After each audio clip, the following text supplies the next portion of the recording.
What is up, everybody? You are watching Straight Facts with Ritchie and Ciro. I'm Ciro, my boy. Richie. Let's get straight into the facts. Kick it off for us, Richie. Alright, so starting off with the Friday, March 15th NBA recap. The Bucks over the Heat, 113-98. And the Greek Freak, Giannis Antetokounmpo, leading the way, as always, 33 points, 16 rebounds, 9 assists, and 3 block shots. They trailed by 20 at the half, but they were able to come back. And as I talked about, Antetokounmpo was just a huge game to help his team with the W. So Giannis once again prevails, plays great, team plays good, even better for the Bucks. Heading over to the next one now, the Rockets over the Suns, 108-102. James Harden with 41 points. Now, he only shot 3 of 11 from behind the arc, but he did go 14 of 17 from the free throw line with 9 rebounds, 11 assists, 6 steals, and 3 block shots.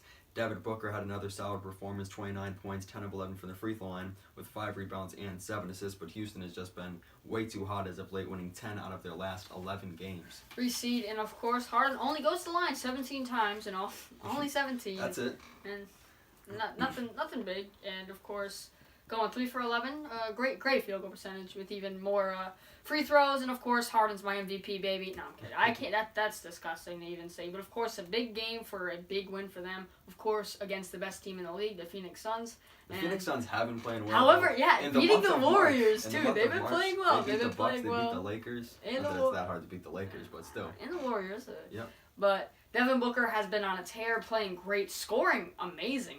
He's been able to do everything you want, and he, of course, except pulling a lot of W's. But the Suns are going through. I mean, it's tough that I might say that the Suns, unless the league pulls a David Stern and gives it to the Knicks, they might go back-to-back first picks, and that's crazy.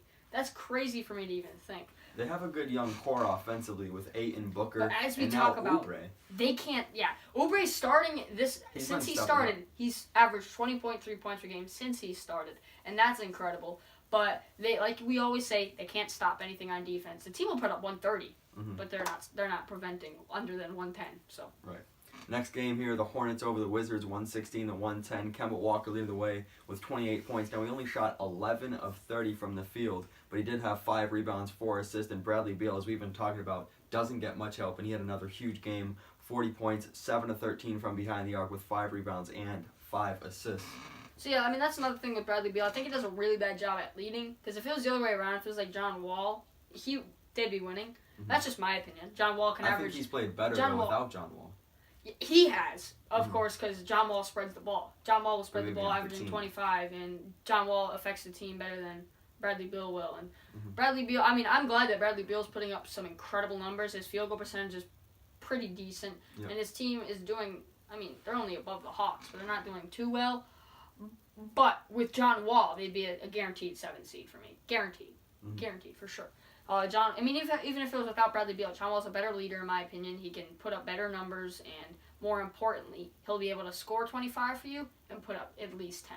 That's just how John Wall is. And John Wall is a quiet passer. A lot of people might not see him as the type to average above 8, and he does that. He always does. He's one of the league leaders every year. He's always solid with that. You wouldn't expect a tall point guard like that who can, just drive and do everything. He affects the team in such a way. It's not like it's like, the 10 for the stat sheet. That's it. No, he just keeps going. He does a great job also just getting the job done in general. So not having John Wall this season, and maybe not even till, I think, January or February of next season, it's going to be tough for him, and I think his career is almost down the drain just because we saw that with Mike Conley. He got his stuff together. At least Wall's got those all-stars. Conley, I don't think will ever be an all-star again. And hopefully, not hopefully, and I don't think that Wall will either. And plus with Wall, everything is with his speed. So he tore his Achilles and he had the heel surgery. One of the fastest players, if not the fastest player in the league. And the Achilles is tough. Right. That's going to be a really bad injury. It takes a year for the players to come back. And it seems like that's been true. Well, just in general to be recovered rather than rehab and all that stuff. So. Next game here, the Trailblazers over the Pelicans, 122-110, and the dynamic duo of Damian Lillard and CJ McCollum leading the way. 24.7 dimes for Damian Lillard. CJ McCollum, 23 points, 5 rebounds, and 4 assists. It's Dame time, baby. It was Dame time. Damian Lillard is, of course, my favorite player, and he's having baller season for a team that I think is going to go far in the playoffs. And, of course, I mentioned, you can bring up they got, man, I'm not Charles Barkley, but you can bring up getting swept last year. It's a different team. And, of course, they were just developing with Nurkic. Finally, maybe, now at that point, he was kind of getting into that big man role where he was the truth. Now this year, he's coming in on an incredible season. Top 5 big man possibility, and I think that helping not only the dynamic backcourt of McCollum and Lillard, he has a solid front court substitution in Enes Kanter. So. And the bench is really solid, as we talked about. Rodney with Enes Hood Kanter. as well. They have Rodney Hood, Jake Layman, Evan Turner. Yep. Seth Curry's been shooting the 3-ball. Yeah, and of course, I would honestly, if Aminu wasn't playing so well, I'd put Kanter over him at the 4, but Aminu has to start, in my opinion. Right. Heading over to the games of Saturday, March 16th, and the Celtics over the Hawks. 129-120. Trae Young Irving balled. I don't with care. a near triple-double, 30 points, 11 rebounds, 9 assists. Jaylen Brown added 23 points, double-double for Marcus Morris. And as you talked about, Trae Young did just about all he could, 26 points, making 5 out of his 8 3-point shots, 4 rebounds, 4 assists. John Collins, on a poor shooting night, had 20 points and 11 rebounds. Yeah, John Collins does pretty well. Of course, poor shooting, but it's fine. Wasn't expecting us to win. We almost came up close at the end, and overall, good game. And we were up by 25 with 2:28 to go in the third quarter, and then you ended up tying the game with 5:53 to go. Thanks to Trae Young, Kevin Huerter got going, and but thankfully the Celtics picked up the victory. Heading over to the next one now, the Warriors over the Thunder, 110-88. They were without Kevin Durant for the second straight game due to an ankle contusion, but they had Steph Curry, and he had one of those nights. 33 points and 7 rebounds. Klay Thompson added 23 points and 8 rebounds. As for Oklahoma City, Paul George had 29 points, but he was only 9 of 25 from the field. And Russell Westbrook probably had the worst game he's had all season, just 7 points on 2 of 16 shooting from the field, 0 of 7 from behind the arc with 8 rebounds and 9 assists. Yeah, poor game, of course. It's easy just to say that. Really bad game for the two. And not what they wanted as Durant was out. Didn't take advantage of that whatsoever. And Curry balls out. Klay Thompson the same. Next one here, the Spurs over the Trailblazers to extend their winning streak to 8 games, 108-103. DeMar DeRozan, 21 points on 9 of 10 shooting from the free throw line. San Antonio also had 7 players in double figures. As for Portland, Damian Lillard with another big scoring game, 34 points along with 6 rebounds and 5 assists.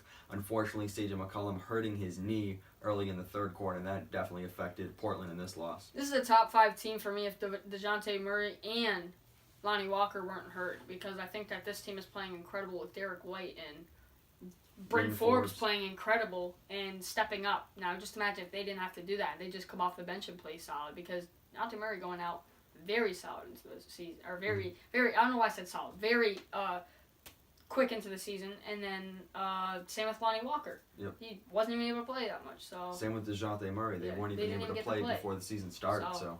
Rookie of the year maybe next year, Lonnie Walker. It could be. Ben Simmons got it. Heading on with the next one now. Nuggets over the Pacers, 102-100. Paul Millsap with the game-winning shot with 7 seconds left. He ended the game with 15 points, 13 rebounds. Nikola Jokic, before he got ejected late in the fourth quarter, had 26 points, 7 rebounds, and 5 dimes. Yeah, this is a good game, and of course Millsap working that magic, playing well overall, and same with Jokic, for sure. That's just all really you have to say about Jokic. Heading over to the next one, Wizards over the Grizzlies, 135-128, and Bradley Beal for the second consecutive night drops 40 points, but this time it turns into a win. He went 12 of 17 from the field, 9 of 12 from behind the arc, 7 of 9 from the free throw line. As for Memphis, Mike Conley had a very good game as well, 28 points and 12 assists, but unfortunately it wasn't enough. It's never going to be enough on the Grizzlies. They're second worst or third worst now on the Western Conference. I wonder who is behind them. Maybe the team that traded their pick to the Hawks. The Mavericks. Luka, Rookie of the Year, baby. Sending shots? Nah, but I think that this game, of course, Conley does what he can with, and Triple J has been playing well.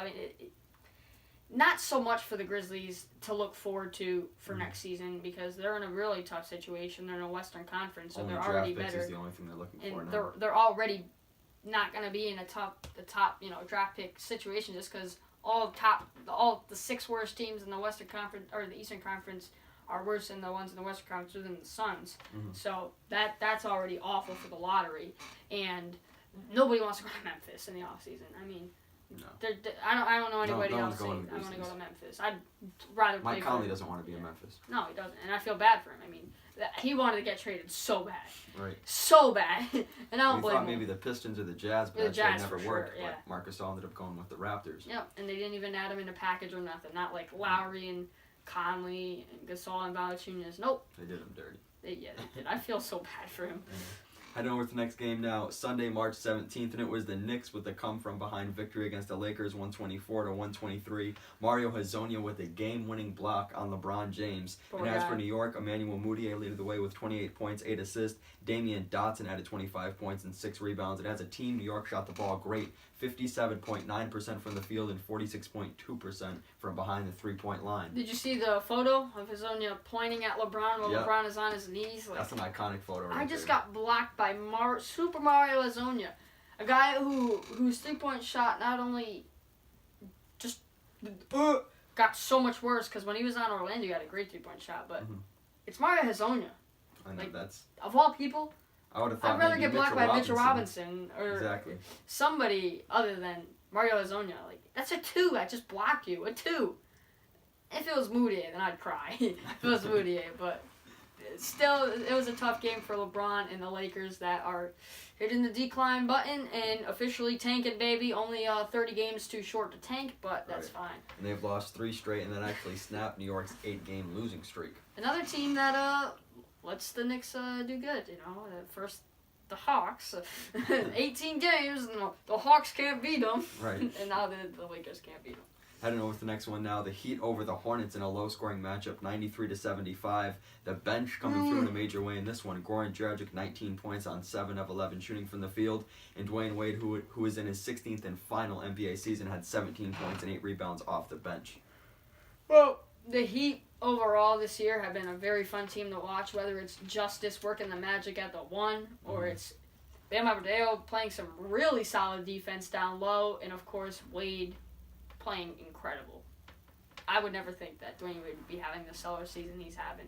And he's doing it all off the bench, 16 years too. in, he's playing incredible. And I can't wait for next year when the Heat actually focus on winning, because they're not like worrying that much. They just want to give Wade his minutes and respect him, the man he is. Because although Pat Riley disrespected him 3 years ago by not giving him the money that he deserved, you know, and putting the rings on the table and saying, hey, you can just walk out, we don't care. We got your rings. We're done.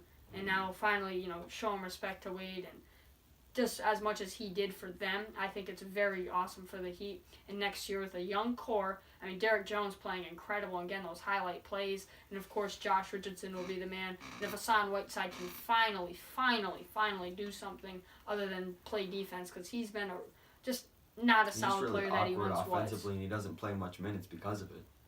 And I love Adebayo. I think that he's been doing pretty solid as well. So I just think that next year this would be a solid team, and of course Winslow running that 1 is the best thing ever. Even Dragic coming off the bench at times. So it seems like it's working well. I mean, they absolutely, are the 8th seed in the Eastern Conference, so they're fighting for a playoff spot. Yeah, and they're not even like I said, they're not even playing at full effort. And I think in the offseason they can definitely sign somebody big. Right. And even trade Whiteside on that huge contract, too. I don't know why they haven't traded him yet. He doesn't seem like he's very invested in the team. He doesn't seem like he has much of a good attitude. And the team doesn't even like him, really, if you look at it like that. So I just think that this is just an impressive team for sure.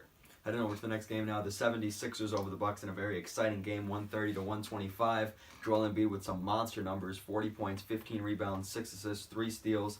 But the Greek freak, Giannis Antetokounmpo, putting up a career-high 52 points on 19 of 21 shooting from the free throw line with 16 rebounds and 7 assists. Now for Philadelphia, they clinched the playoff berth, and they have now won 4 in a row. So this is my game of the year for now. I've already watched this twice, and this game is incredible. Giannis with some highlights and Embiid with some highlights that stirred up the pot, and this was an incredible game with an even better performance from the two highlight players from each team. Just love watching games like this where high-scoring action, but this time Embiid takes the throne, wins it, puts up 40. So and it seemed like every time the Bucks got a little close, the 76ers just pulled away with a bucket from Jimmy Butler or J.J. Redick or Joel Embiid. Yep. So tough loss right there. Heading over to the next one now, the Magic over the Hawks, 101-91. Nikola Vucevic, a huge double-double, 27 points, 20 rebounds, 3 assists, 3 steals. Trae Young doing his job, though, 8 of 16 shooting from the field with 20 points, 6 rebounds, and 5 assists. John Collins played pretty well, too, and the Hawks in a tough loss. I did not watch this after the second quarter. There's points where I just can't finish the game because sloppy basketball, playing Bembry too much, and playing Prince too much. I hate seeing Taurean Prince out there missing 33s a game and just not helping us. I do like seeing Bembry playing, But the thing with him is the more he plays, the less impact he has. He's not if a great you put him in offensive at player. 15 minutes a game, fine, I'll keep that. Don't put him in 20 minutes. I don't want that. And I think Lloyd's been doing very well with managing the time from Len and Dedmon. I think that is a very tough job to do, and Pierce is doing it great. I'm very happy with Lloyd right now as a coach. I think that for what he's been able to do this year with such a young team and such a mysterious team, he's been able to put out some good game plans, and seeing how, what I said with Len and Dedmon, they've both been playing pretty solid. And how he manages to get them just enough time where they both play effective and dominant on the offensive end, and of course the defensive end for boards too. It's good, and it helps Collins to develop as he has more help at the front court than he did last year. Even just in general, his whole career has never had that help back in college, and now here he is. And I think that it's not the big man that we need. Like I said, if we got like Vucevic or something, that would be deadly. That would be huge. He's going to be a free agent too. So if we could get somebody like that and help Collins and Young, give them some even more deadly weapons. Herter too. They have a great young team. Sure. I'd definitely start Herter over Bazemore any day. Not a fan of Bazemore anymore. Bazemore was my favorite a couple years ago, but just not what he once was. And heading over to the final game of the night, the Clippers over the Nets 119-116 as Lou Williams hitting the buzzer-beating three-pointer. He ended the game with 25 points and 6 rebounds. Montrezl Harrell, another big game off the bench, a double-double, 20 points, 10 rebounds, also blocked 3 shots. And as for Brooklyn, D'Angelo Russell had another huge scoring performance, 32 points along with 5 rebounds and 10 assists. Big game for Lou, and even he gets the win, and I think that's a very solid game for both players, and Russell and Lou Williams, and of course the Clippers once again doing it big and winning. And heading over to some NBA news now, Malcolm Brogdon suffering a minor plantar fascia tear in a right foot and will be out the next 6 to 8 weeks. Yeah, that's tough. We talked about how the rotation was built around Brogdon simply because everybody moved down. The whole point of Brogdon no longer being a backup 1 or starting over Bledsoe was move him to the 2. Big enough for it, good enough for it. Move Middleton down to the 3, Giannis to the 4, and keep Lopez at the 5. Now it's going to be tough. Do you break that chemistry that you had and all the tension of Middleton? Middleton is a tall guy. He's big.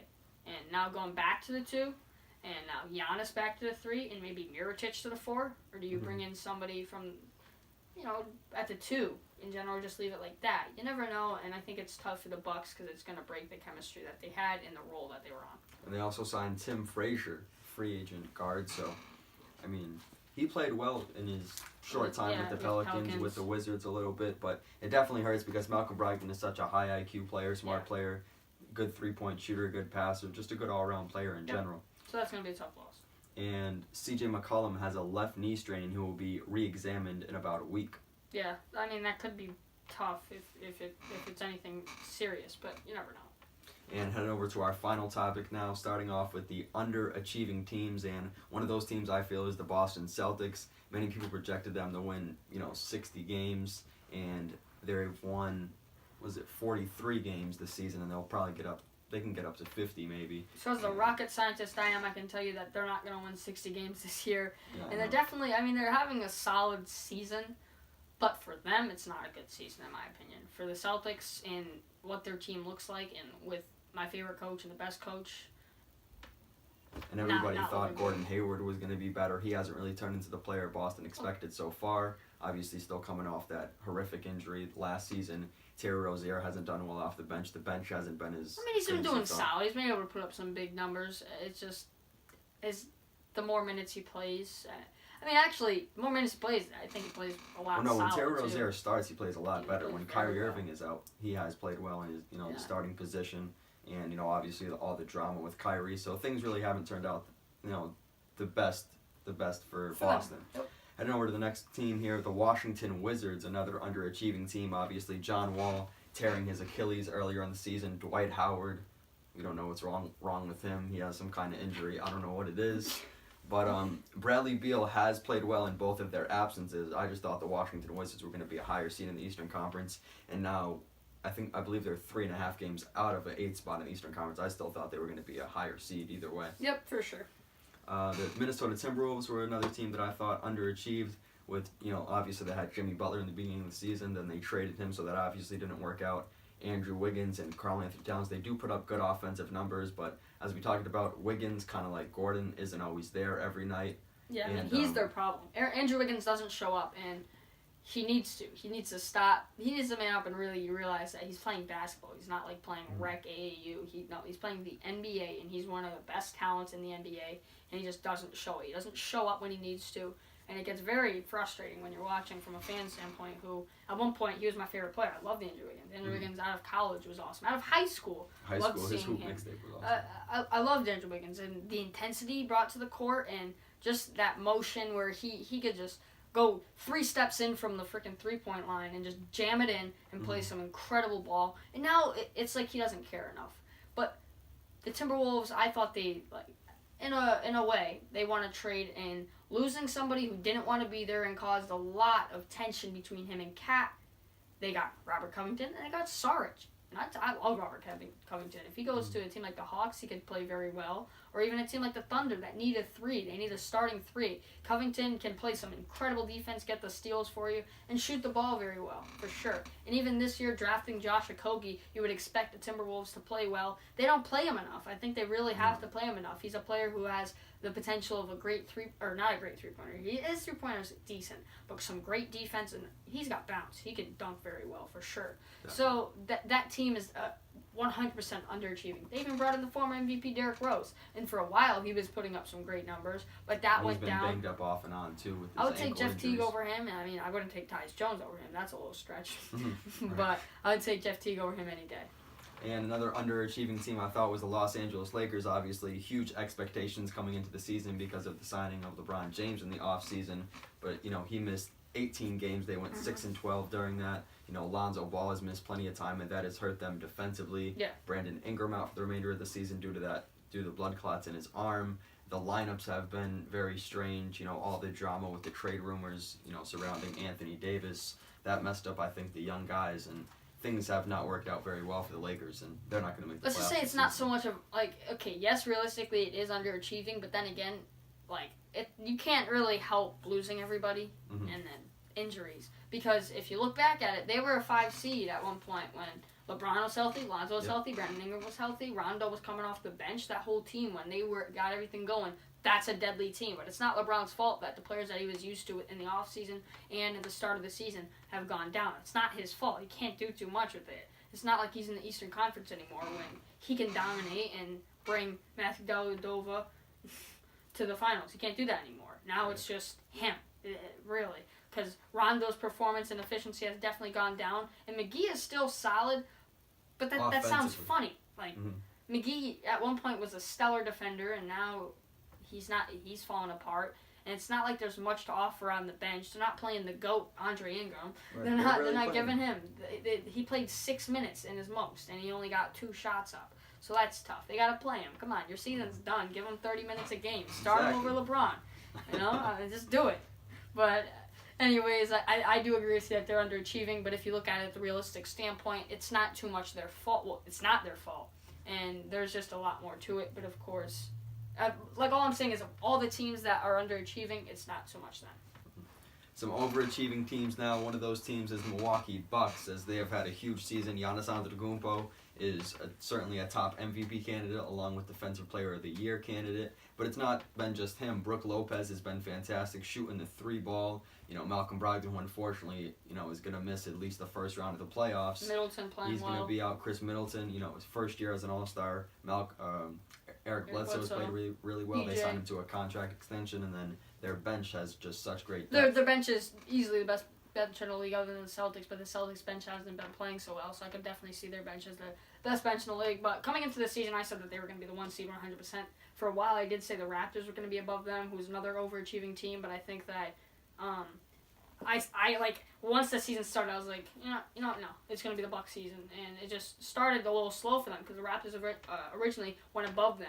A lot of people maybe said that they were going to finish better, but once the Bucks got the ball rolling, they could not stop. Nothing got in their way, and once they got above the Raptors, they just been there. They've been playing great. And they've had the number 1 seed for a long time, and they were actually the first team in the NBA to clinch a playoff berth.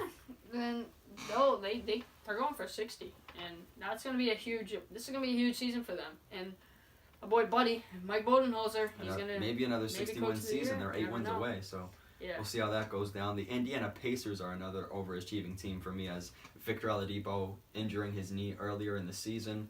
And Nate McMillan has just done a fantastic job with that team, but there's been a lot of guys stepping up. Bojan Bogdanovic has put up some all-star numbers. Well, yeah, he was always kind of at the potential, though. He always was playing big. It's just now that he's putting up the same numbers he was 5 months ago. It's just that now that he's that star for them to score, people notice it more. Because he's always kind of been there. He just never got the attention. Even in Brooklyn, he put up some big numbers off the bench. But I know what you're saying. Keep going.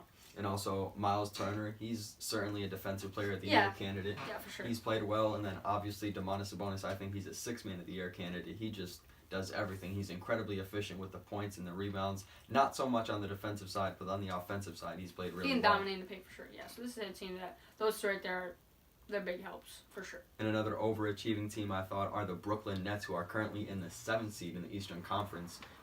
D'Angelo Russell has had, a very good season. Obviously, first-year All-Star. Joe Harris, the three-point champion, has been fantastic. Karooks, LeVert, Dinwiddie, that team in general. Spencer Dinwiddie, when he's been healthy, he's played really well. That whole Jarrett team. Allen. Yeah, I mean, I think that team has a lot of potential for sure. And heading over to the Western Conference for the overachieving teams, and it's the Denver Nuggets, who have the 2nd seed in the Western Conference right now. And one of the reasons I felt that they were overachieving is because they've had so many injuries, dealing with Paul Millsap, Jamal Murray for a little bit, Gary Harris, and their first overall pick, and Michael Porter Jr. hasn't played a second. Isaiah Thomas has, worked his way out of the rotation. Also, Will Barton, who they signed a huge contract extension with him in the offseason, he missed a lot of time as well. So but one thing with the Nuggets that we've seen is we've been able to see Monte Morris step up big. We've been able to see Leiden step up big. Lyles go, Beasley for sure. Lyles plays some very, very good ball off the bench, and even when he has a start. And I think that this team in general has definitely excelled my expectations. I had them as the 4 seed at one point, and I said that's probably where they're going to end, but no. They're probably going to be the 2 seed. They're not doing nothing in the playoffs, in my opinion. They don't have much playoff experience. And the only experience is Paul Millsap, and Millsap was in the East, and his most historic moment was against Ron. But we're not talking about that. Hey, I could talk about it because I'm a Hawks fan. I experienced a 60-win season come to a sweep, so I can say whatever I have to say. But Paul Millsap's experience in the playoffs is like I said, it was in the Eastern Conference. So I think that the one thing with them is next year they'll be ready. They will go far next year. But hey, maybe this year they could surprise us and pull a Western Conference. I doubt it, but. You never know. If they get past a big team in the first round, then you never know what can happen. And my final overachieving team was the Los Angeles Clippers, who are currently in the 8th seed, and hopefully they can hang on to it. And they have lost so many players over the years, in DeAndre Jordan, Chris Paul, Blake Griffin, and now their leading scorer in Tobias Harris, but their bench has come through in a major way with Lou Williams and Montrezl Harrell really stepping up. Alexander, the rookie out of Kentucky, has played really well. Patrick Beverley has gotten in the heads of players and played some solid defense, hit threes when they need him to as well. Yeah, they've been playing well with losing Harris, too. Gallinari's really stepped up. Williams has stepped up big. And, of course, losing him was huge, but the fact that they've just gotten better since losing their star in Tobias Harris, it's impressive to me, for sure. So, that wraps up our episode. We talked about some big NBA news, our under and overachieving teams, and of course our recap of some big games. We talked about Giannis Antetokounmpo, like always, and Nikola Jokic. This was Straight Facts, episode 17. I'm Ciro, Ritchie. Tune in next time.